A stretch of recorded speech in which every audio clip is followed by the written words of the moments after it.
Good morning. I think we are live. I'm Jessica Dumas. Thank you for coming and joining us at Insights Inc.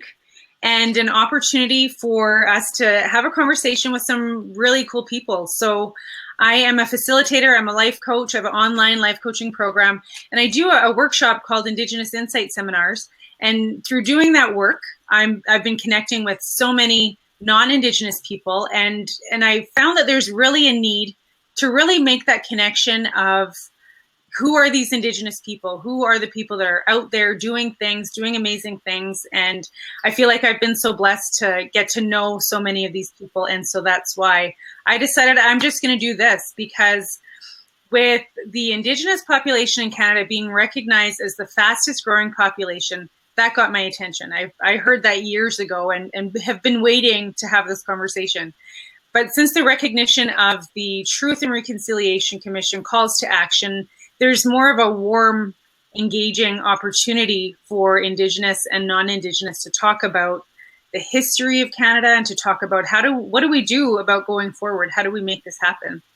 And so that's what I'm doing here. That's why I am inviting special people, special guests, and people who are just doing really incredible things. So you would have clicked a link to sign up to join us for this webinar. I have Amero who's going to join us. And we're just going to have some great conversations about all of the amazing things that are going on in Canada and going on in the lives of these super awesome Indigenous people. So I'm going to invite in Don. Good morning, Don. How's it going? Good morning. Doing well, thanks. Good, right on. And so you're in Winnipeg, right? Born and raised, still here. Right on. And so am I. So thank you so much for joining me. And I know that you've seen one or two of the interviews, and I'm doing this every Friday. And so like I shared, I'm calling it the Indigenous Renaissance, right? Because I remember hearing years ago about the population growth, but there was really no discussion about it. And I think for people like me and you who are growing up in this era of, kind of being caught in the middle and what do you do with it, right? And finding different things to do with it. So yours was music. Tell us about you, Don. Yeah, well, like you said, I'm born and raised right here in Winnipeg, Manitoba. I have been a full-time musician for 10 years now. It hasn't always been music for me. Some people out there may know that I actually used to be a dance instructor. So that was another passion of mine for a while, for a few years of my life. Yeah. But before that, I was kind of like going from job to job to job, and just, my last sort of, job before I got into music was a hardwood floor installation. And I just remember I was 27 years old at the time, and I remember thinking, this will be the rest of my life if I don't make a choice and a decision now to follow my heart. Mm-hmm. And, through some motivation from my boss at the time, who said, what are you waiting for, man? Why are you waiting for somebody else to give you those opportunities? And he just really lit the fire for me and said, he said, what are you waiting for? And that was all I needed to kind of get up the gates and start running. And that was 10 years ago. It'll be 10 years ago this fall. Yeah.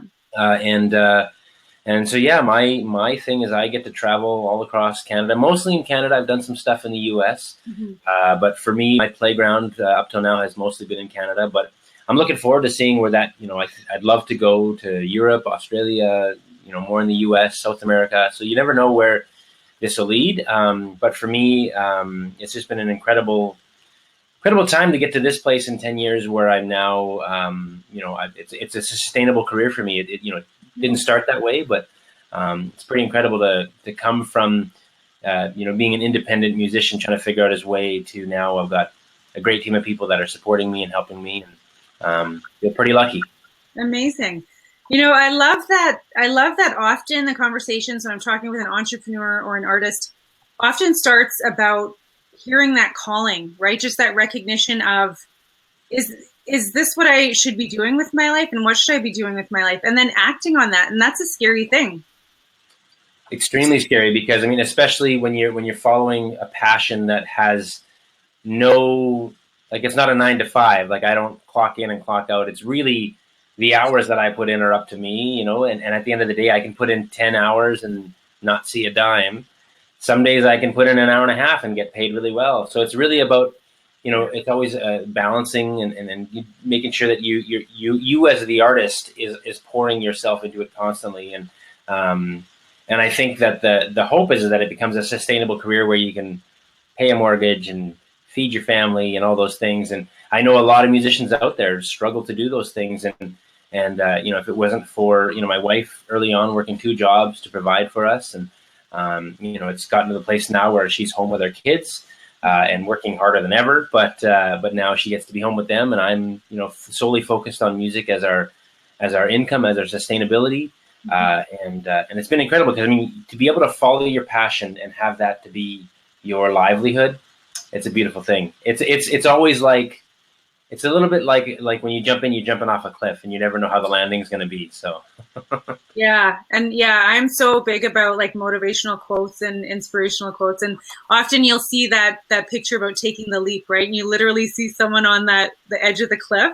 And I'm like, yeah, that's totally what entrepreneurship is like, right? You're always on that cliff. It's not just taking that one leap. It's like all the time. You jump to another cliff and you're jumping to another cliff, and you're constantly having to reassess and reevaluate. And I think that's one of the things that has been one of the keys to my success, is that I recognize that once I take that leap, it's the understanding of, you know, I'm going to land somewhere. It's going to, you know, hopefully be a good landing, and I'm going to be able to you know, make use of what I've been able to do at that time, but also recognizing that I want to push forward and keep pushing myself to the next leap.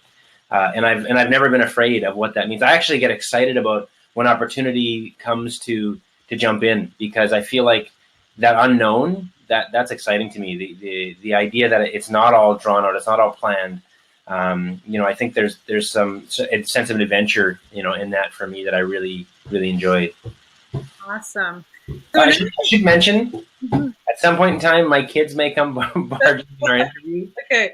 So if they do that, you'll get a chance to say hi, but I'll try to kick them out of here. So. Sure. Yeah. That's this kind of like reality TV, right? We're at home. I'm at home. Yeah, totally. I have a dog upstairs, and my son is actually home from school today. So okay. But I always warn them, I'm going to be live. So just so you know, in case, only if it's an emergency. Anything can happen. Anything can happen, for sure. So the other thing that I like to acknowledge, especially when we're talking with young people, because I believe in mentorship. I believe in just giving youth opportunity, right?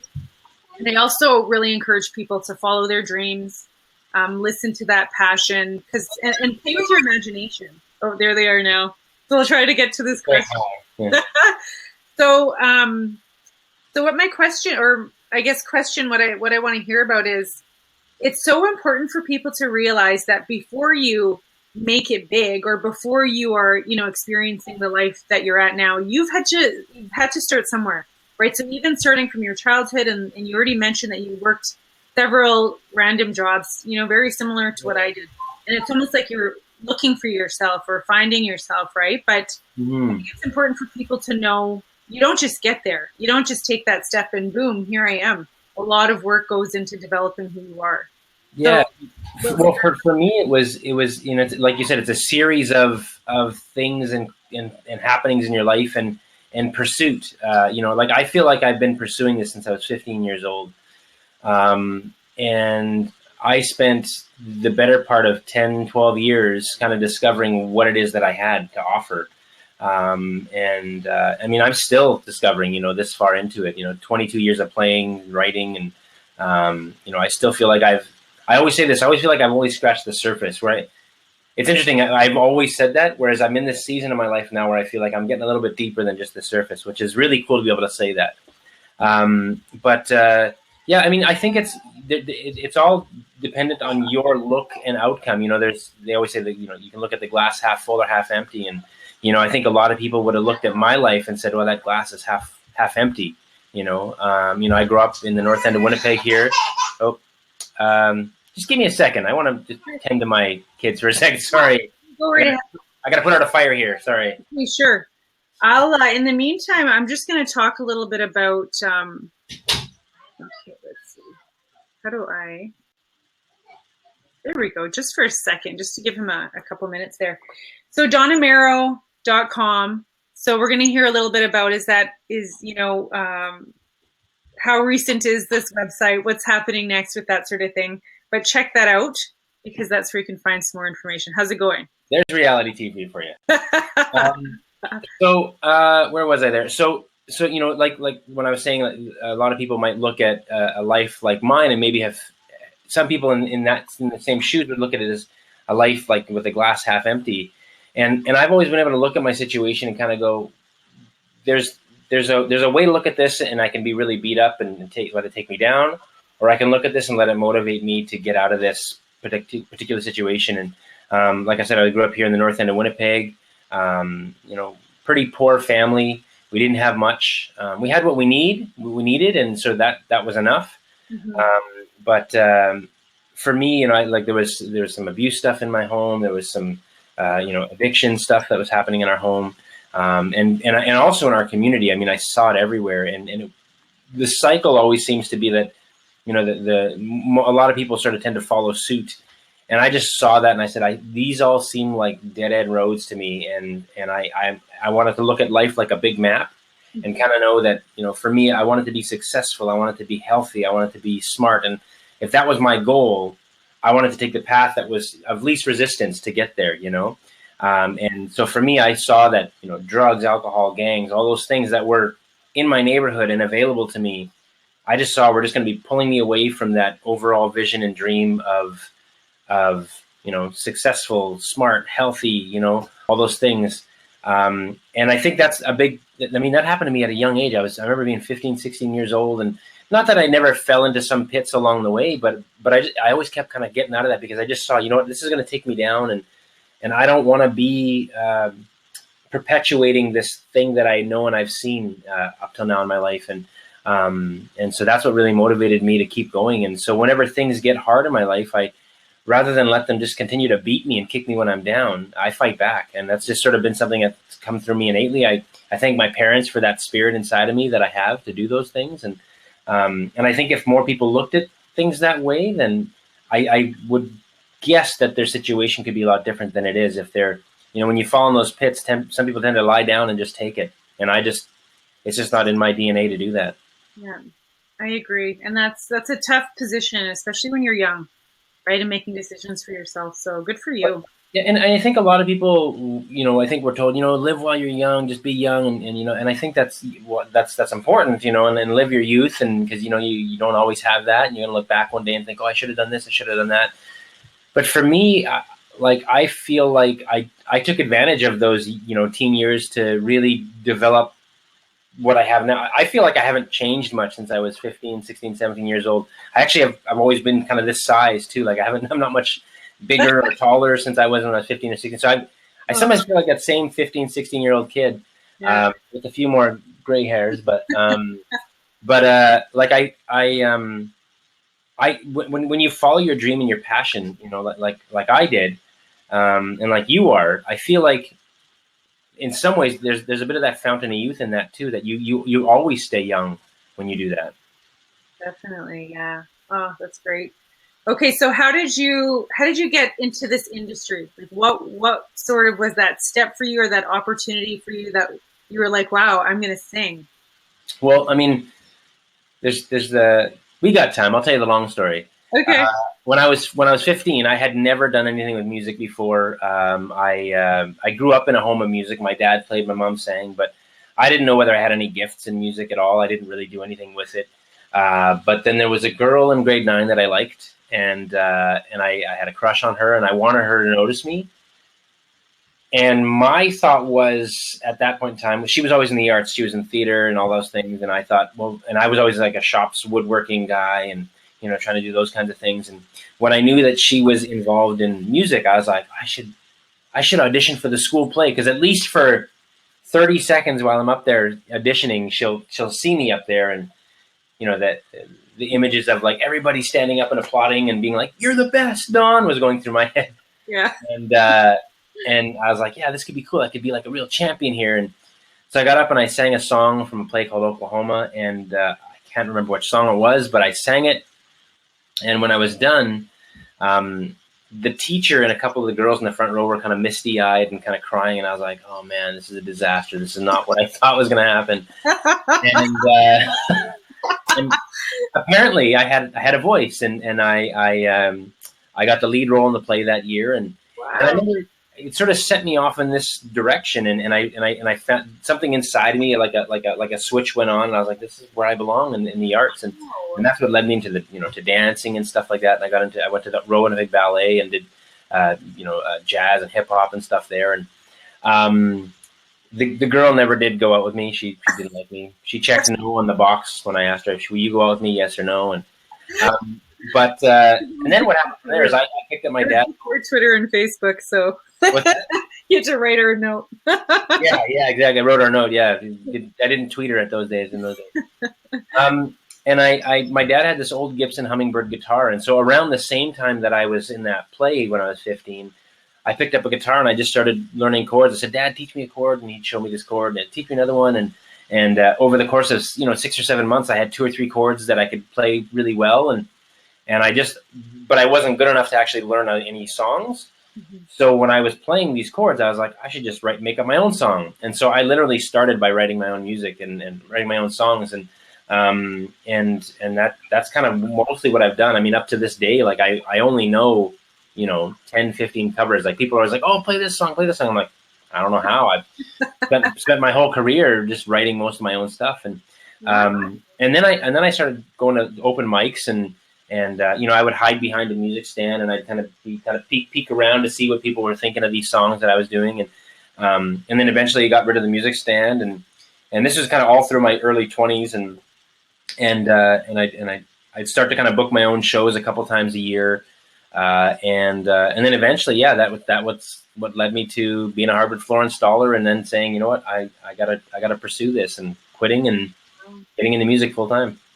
Oh my goodness, that's great. And I have to say, while we're here, is that I have to do a big shout out to Manitoba Music. It's the Music Association here in Winnipeg.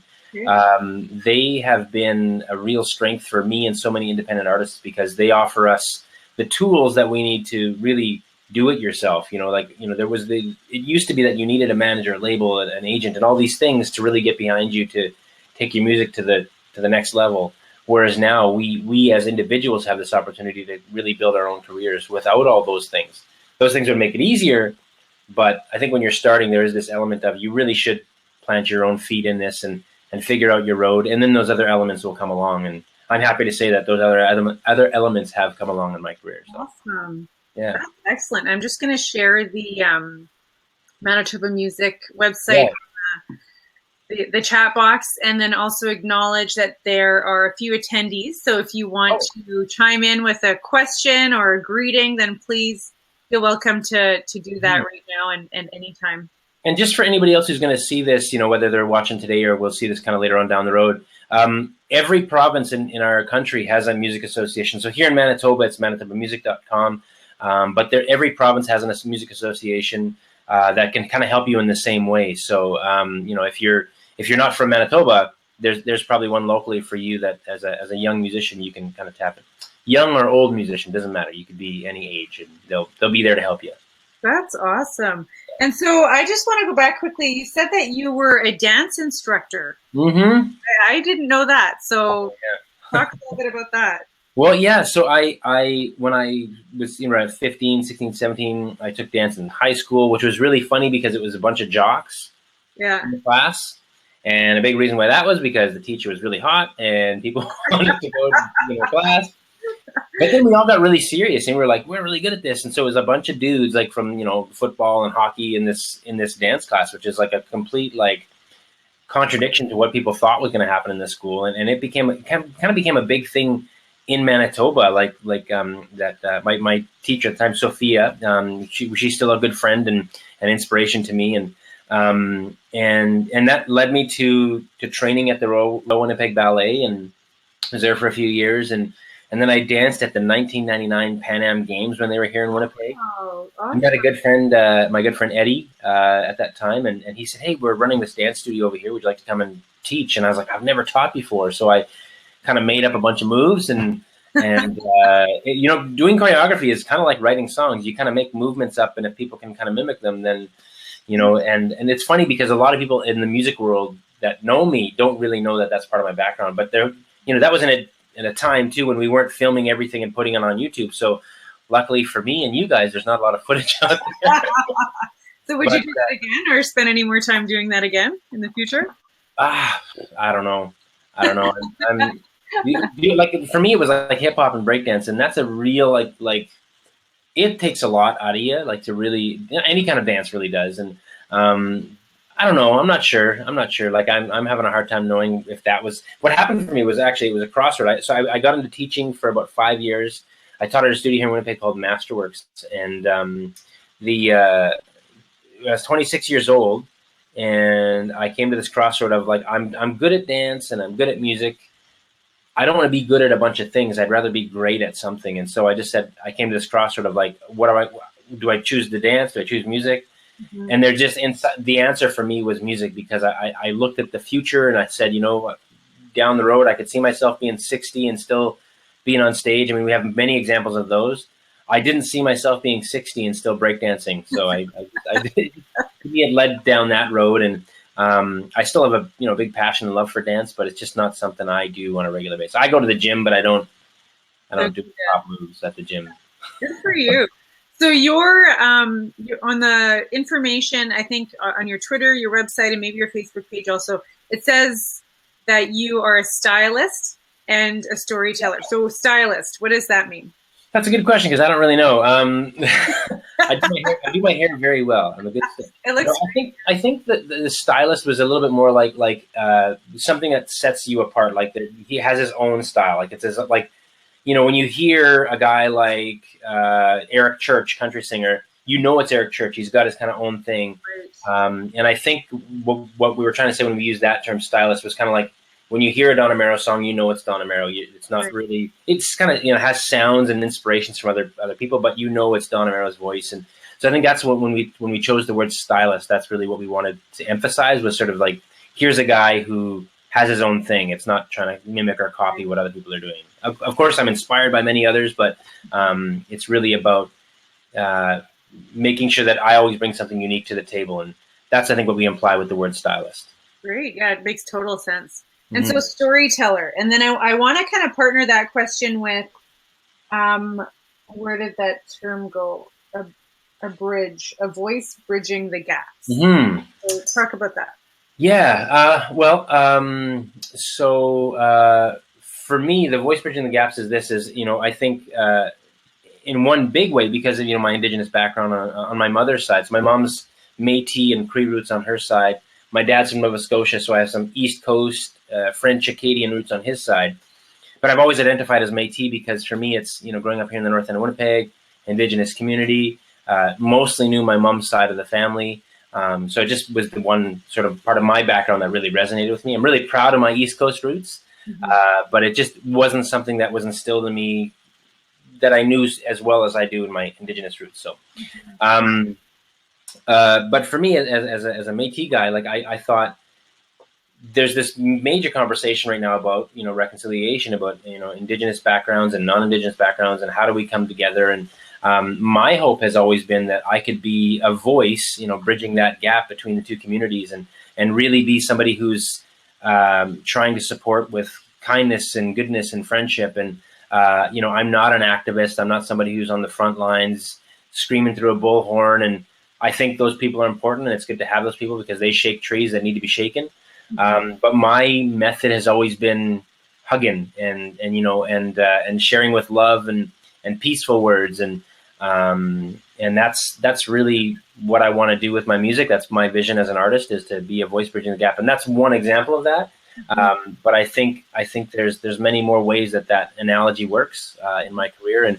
And just a music that brings people together really is the idea. And that's always been the hope.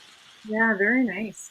So I know that in some of your shows, and maybe it's all, of course, I haven't seen all of your shows, but I see you like to share stories as well. So, and not every artist does that, right? You sing a song, you talk about, this is what this song means to me. And so have you always done that? And what, where did that come from? I've always tried. I wasn't good at it at the beginning. I mean, I was always a bit of a rambler, and, hard to kind of get all the proper thoughts down. And luckily, time and patience and practice has allowed me to kind of figure out how to do that a bit better. And I like when an artist will share a story behind a song, so they can take me a little bit on the deeper journey of to where the songs come from. And it just puts this, it kind of puts you in that place. I think when somebody shares a song about, oh, this is about my childhood and this happened here and on the farm and my grandpa did this and my grandpa parents were this kind of, I'm just kind of giving an example. And when you do that and you start hearing the music, you kind of, you're brought to that place. And there's something really significant about that. And sometimes when you hear songs, the songs kind of speak for themselves. So they don't really need a big, long story with them. But there are some songs that I think it's good to know where they come from because they can transcend, and bring you to those places. And for the great thing is that, as I say farm, I have an image of a farm in my head, but you have an image of probably something a little bit different. Or if I said, an old car, you might think of something a little bit different than I would. And so when you give those a bit of context before you sing a song, you can bring people to kind of out of their element where they are right in this moment and capture some nostalgia for them and for you. Mm-hmm. Definitely. And so what about connecting with youth? So do you ever do workshops with youth and maybe teaching them to write songs or dance? Yeah, well, that's a really funny question because this month is Music Month here, and I'm doing a thing in Wolseley School. This is so funny that this comes up today because I haven't done any dance stuff in 10 years, maybe more. But I'm at this elementary school right now, teaching a song, and also teaching younger ones some dance moves. Which is so funny that you asked this question because I've done it forever. And the whole thing of it is that we're trying to create a full song for the whole school that sort of is their inspiration, things that they want to sing about. And I've done it 2 days this week, but I often do things in schools. I go around and I do actually do a workshop called Music is Medicine, and that's not just for schools. That's kind of for anybody who wants to hear about how music moves us kind of internally and kind of deep down on almost a soul level. Mm-hmm.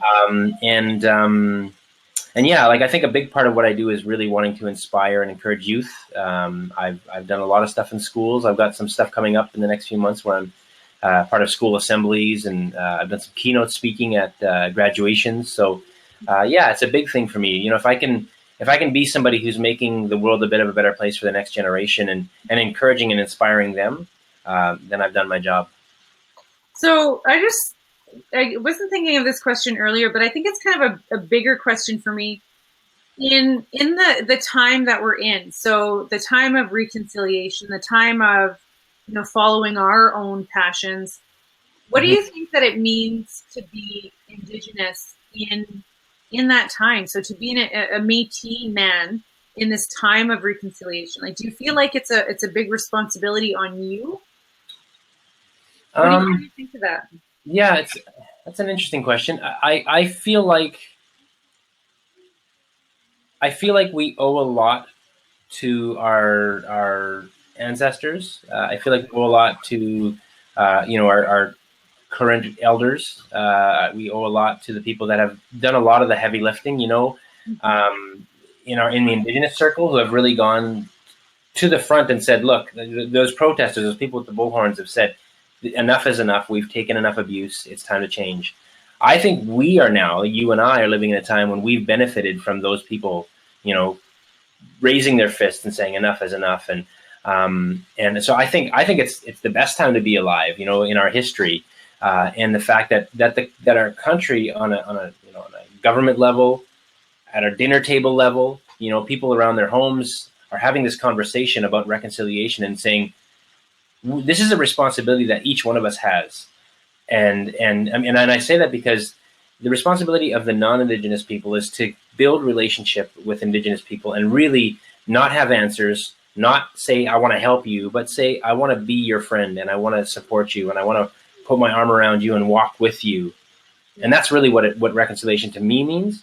Mm-hmm. The Indigenous community really needs to open arms. But I understand why it's going to take a time to build that trust back because there was such an abuse of that trust. So really, I think, when I say the heavy lifting was done by the Indigenous people of our history, I really think we're in an era now where there's a lot of heavy lifting to be done by the non-Indigenous circle. And I feel like we're at the birth of this happening now. Right. Which is why I call it the Indigenous Renaissance. Yes, yeah, absolutely. Yeah, I totally agree. I've never been as proud as I am today to be an Indigenous person, right? 10 years ago, 15 years ago, I didn't know that and I couldn't say that. So I totally agree with you. So let's talk about what would you say to yourself 10 years ago? So if you could give yourself a piece of advice, what would that be with everything that you've been through already?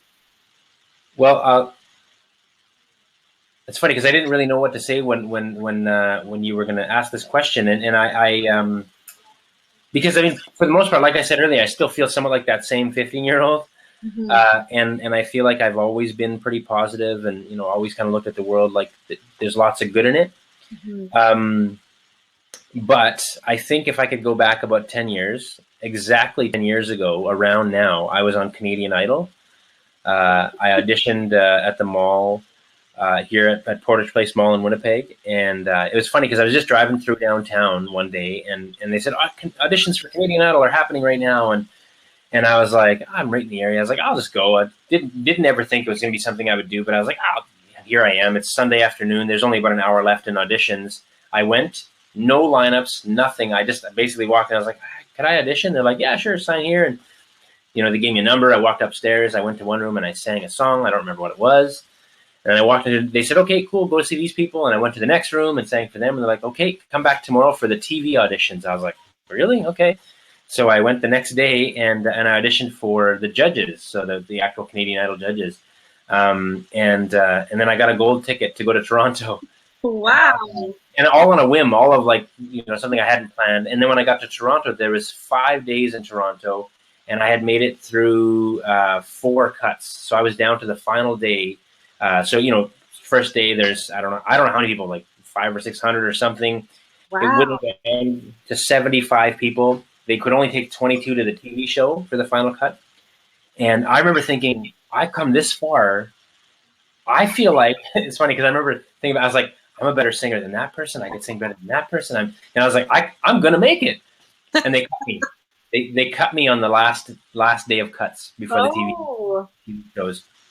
And I remember it destroyed me. There's 26-year-old me, and I was just like, I bawled. I was literally crying. I went to they gave us an opportunity to go and talk to the judge, and I said, what happened? What went wrong?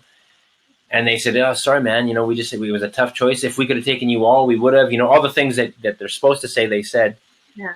And I remember leaving that kind of destroyed for about 2 months, and I was just like, I was shaken. I'm like, everything about it was just killed me. And I remember just realizing after that what they're trying to build for TV is a TV show. It's a production. It's about entertainment value. It's not necessarily about who's the best singer. It's about what makes great TV, right? That's really what they're trying to do. I didn't know that then. I thought it was like, I just want to sing really good. So I stayed away from cameras. I wasn't trying to be a character. Maybe if I tried to be more of a character, maybe it would have been a shot. But I think pulled out some of your dance moves. Yes. Exactly. I should have maybe. Do you want to do one of these things? Like, I don't know. But the thing was, if I could go back, I would just say, don't leave it up to other people to do what you want to do. I think that's what I would have said to myself. I think I came out of that relatively quickly, and in a state where I was like, you know what?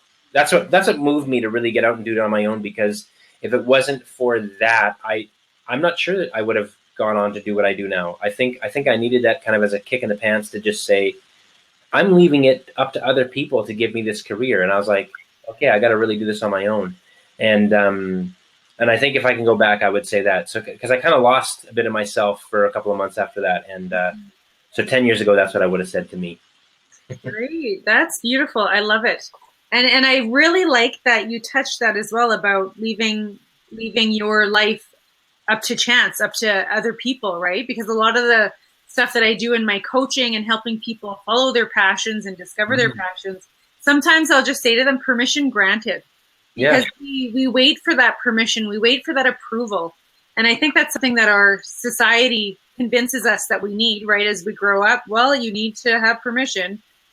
And but no one tells you just because you're an adult now, you no longer need permission, because there's still so many rules that you're trying to figure out. What do I have to follow, right?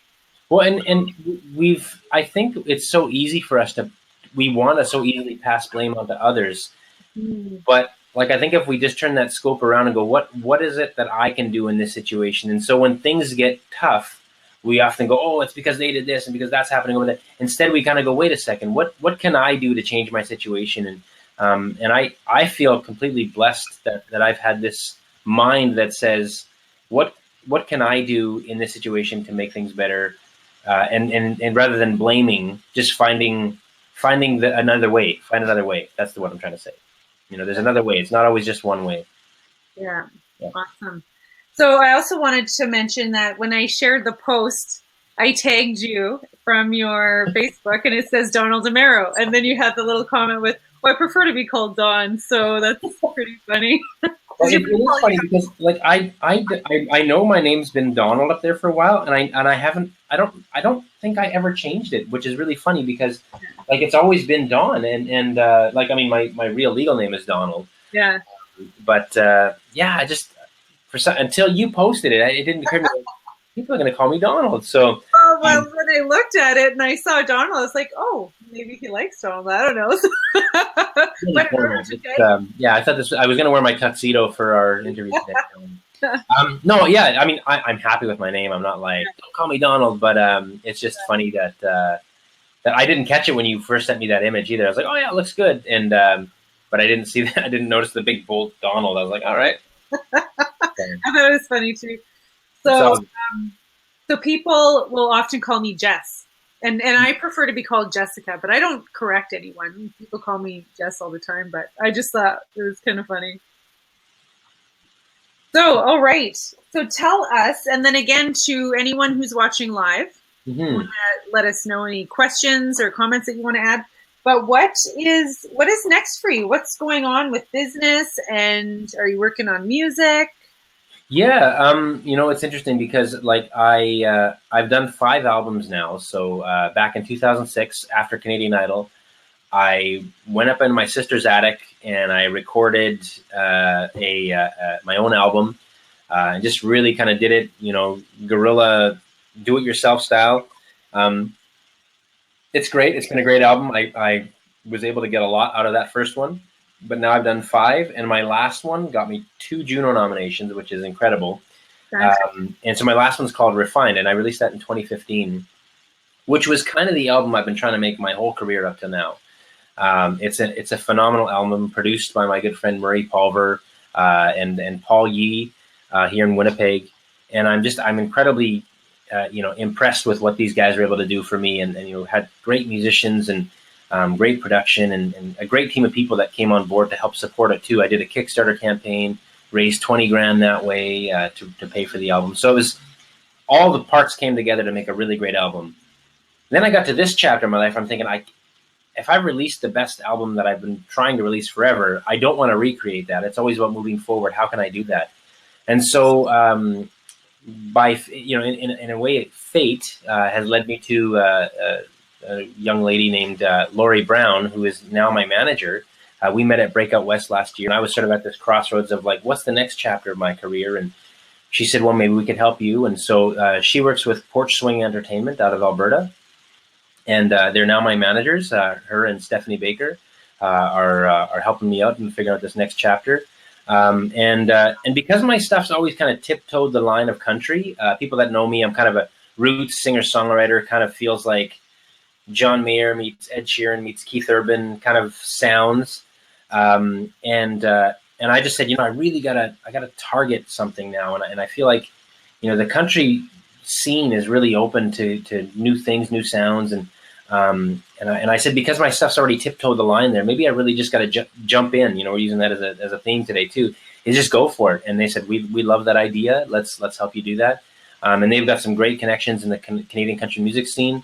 And so that's the next chapter is kind of going a little more country, and really just seeing what my fan base and what support I can gain through the country music scene. I grew up on country, so it's kind of, again, it's in my DNA. It's there, and so I come by it honestly.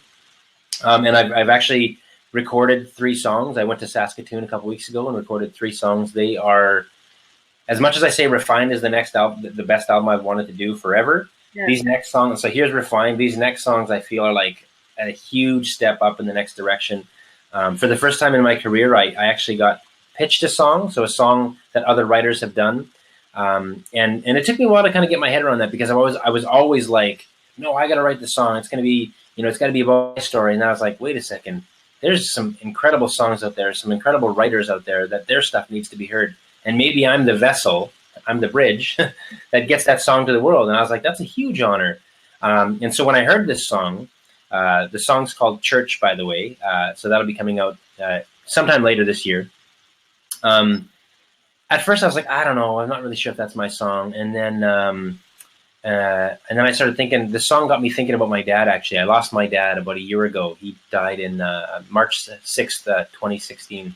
Oh, I'm sorry. And so this song is I'm telling you the story of the song now, which is kind of great, but it's about a guy his church is the great outdoors. His church is, fishing and kind of, laying out under the stars. And then as I listened to it, the first time I listened to the song, I was like, no, I'm not sure this is my song. Mm-hmm. And then my manager says, listen again. And I listened again. And I was like, oh, wait a second. This is a song about my dad. Just give me, oh, sorry. I'm looking out the window. My daughter, my 2-year-old daughter runs by in her bare feet. I'm like, I should probably. And then my wife's with her. So.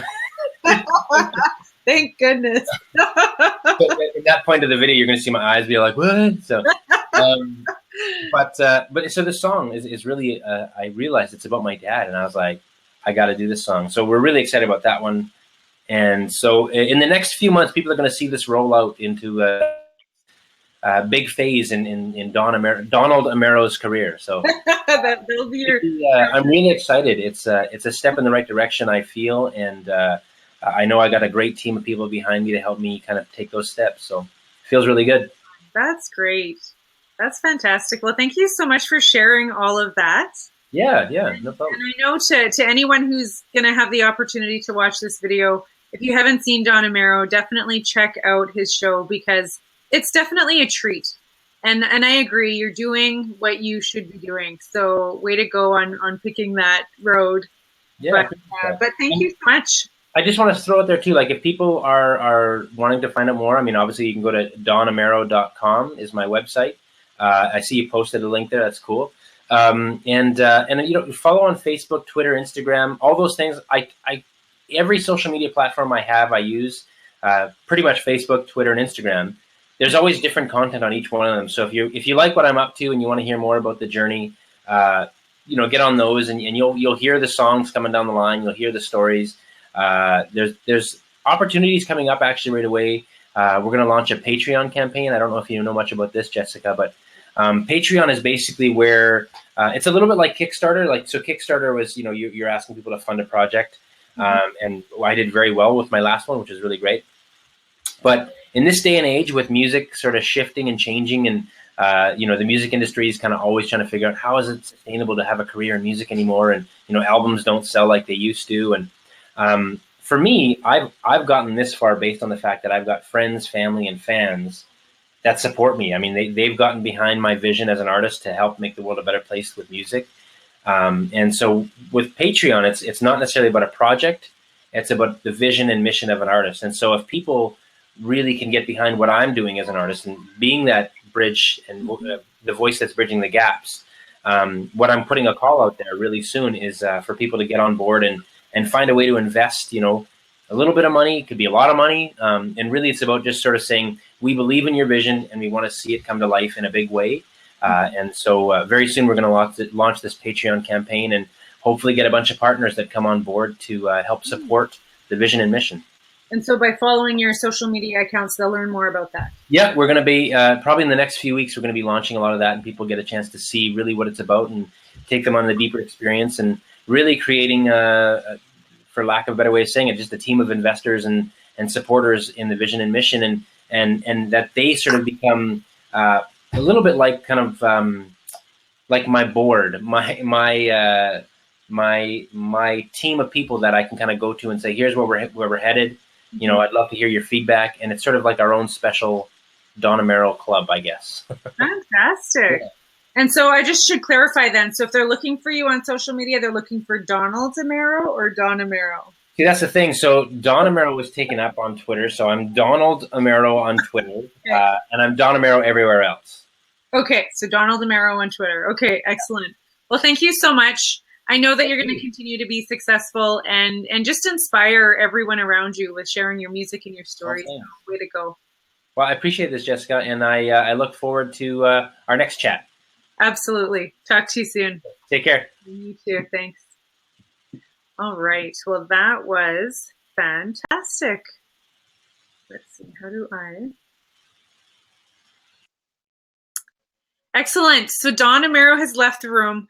That was beautiful. Such a joy to have a conversation with that man. Very, very great and respectable person. So thank you so much. My website is jessicadumas.com, and you can find more information on this webinar, this project that I'm doing, Insights Inc., on Facebook, and Jessica Dumas on Facebook. And I also have Prime Image Life Coaching. So I have an online life coaching program that I do as well. And I'm doing a webinar, some training with that program as well. But thank you so much. Please share this video. DonAmero.com. You can check that out on his website. And every Friday, I'm doing this webinar.